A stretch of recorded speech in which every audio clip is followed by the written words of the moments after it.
اب آپ کی ملاقات کراتے ہیں جی. ہمارے ساتھ موجود ہیں ڈاکٹر سائرہ بانو جو کہ ہجامہ اسپیشلسٹ ہیں.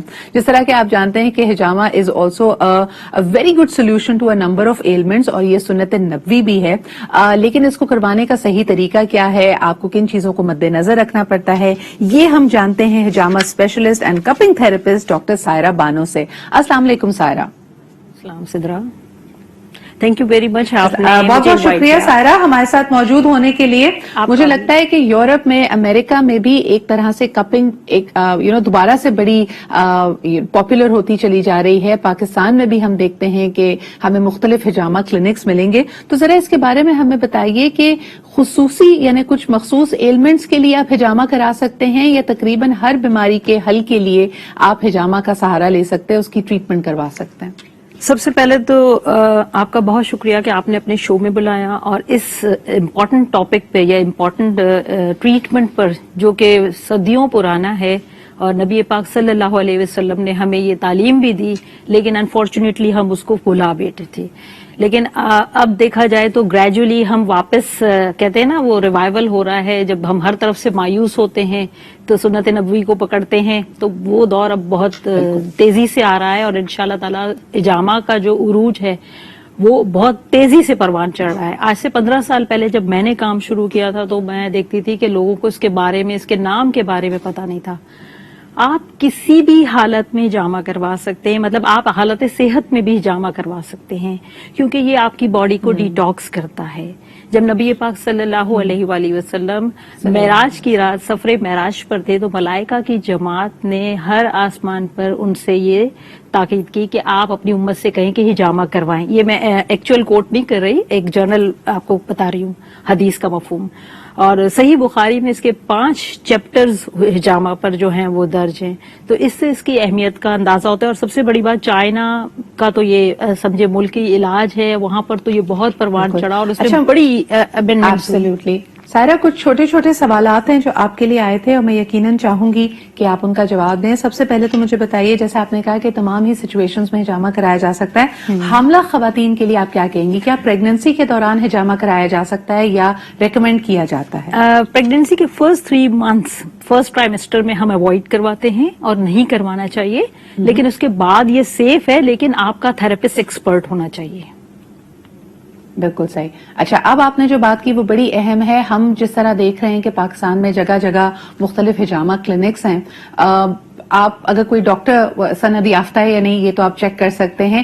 ہجامہ کی ایکسپرٹیز ہمیں کیسے پتا ہو کہ ہم صحیح اسپیشلسٹ کے پاس پہنچے ہیں؟ یہ تو آپ نے بڑی کہتے ہیں نا دکھتی رگ پہ ہاتھ رکھا ہے. ابھی تک پاکستان میں اس کو سرٹیفائی نہیں کیا گیا, نہ اس کی کوئی ڈگری ہے, سوائے اس کے کہ آلٹرنیٹیو میڈیسن یعنی حکمت میں صرف آپ کو اس کی ایک طرح سے رجسٹریشن یا ڈگری ملے گی. ادروائز کہیں بھی کوئی ایسی رجسٹریشن یا کوئی کورس یا کوئی ایگزامز ایسا نہیں ہے کہ دوسرے لوگ بھی اس سے مستفید ہوں.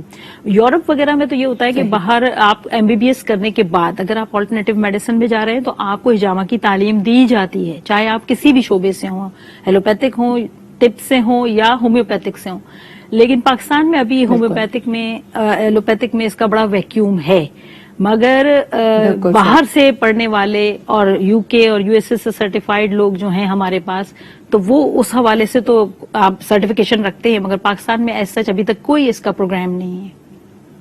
بالکل, اور ایکسپرٹیز ہونا بہت اہم ہے. جس طرح ابھی بات کی جا رہی تھی, مختلف جو ٹریٹمنٹس ہیں, آپ ایکوپنکچر لے لیجئے, آپ ہربالوجی لے لیجئے, آپ آیوروید لے لیجئے, ان سب میں شفا موجود ہے. لیکن ضرورت یہ ہے کہ جو آپ کا مولج ہے, جو آپ کا طبیب ہے, وہ اس میں کتنا ایکسپرٹ ہے. That's a thing to be deciphered. اچھا ڈاکٹر سائرہ, مجھے بتائیے گا کہ بہت ساری اسٹڈیز پوائنٹ آؤٹ کرتی ہیں کہ پاکستان میں 80 سے 90% خواتین میں خون کی کمی پائی جاتی ہے. تو جب آپ میں آلریڈی آئرن کی یا بلڈ کی ڈیفیشنسی, آپ انیمک ہیں, کیا تب بھی آپ کپنگ یا ہجامہ کروا سکتے ہیں؟ نہیں, اگر آپ کا آئرن لیول HB لیول 10 سے کم ہے تو ہم پہلے پیشنٹ سے کہتے ہیں کہ اپنا لیول صحیح کریں, اس کے بعد ہجامہ کے لیے آئیں. اس میں ہم ریکمینڈ نہیں کرتے. تو اس سے پہلے ہجامہ نہیں کرایا جا سکتا.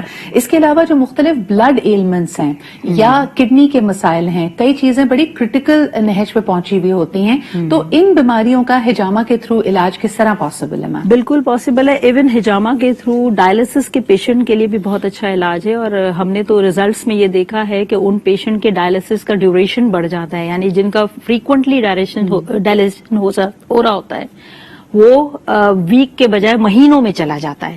تو یہ ایک بہت پلس پوائنٹ ہے, یہ آپ کی باڈی کو اتنا ڈیٹاکس کر دیتا ہے کہ آپ کے اندر سے ساری کثافتیں نکال دیتا ہے. اور پھر اگر حالت صحت میں اگر کوئی ہجامہ کراتا ہے تو وہ اتنا چارج اور اتنا اس کی امیونٹی اتنی بوسٹ ہو جاتی ہے کہ ان پر چھوٹی چھوٹی یہ پرابلمز جو ہے, بیماریاں یا آئے دن کا نزلہ زکام ہے یا لیتھارجک ہونا ہے, جو سستی کاہلی ہے, اس سے تو آپ کی جان چھوٹ جاتی ہے.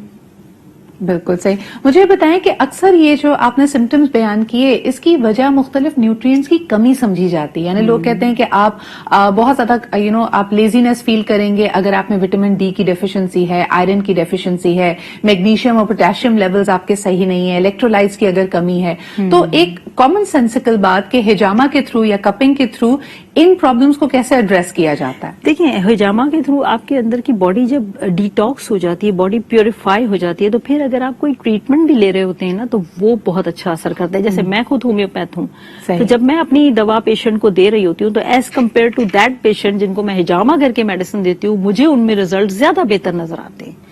تو آپ کی باڈی پیور ہو جاتی ہے. بہت بہت شکریہ ڈاکٹر سائرہ کہ تمام ٹاکسنس کو آپ جب نکال دیں تو چیزیں کرنا بہتر ہو جاتا ہے, and it is very important to have a specialist with you. Thank you very much for being here. سوال اور بھی ہیں, we'll take it up in another segment. ابھی لیتے ہیں جی ایک چھوٹا سا break and we'll be right back.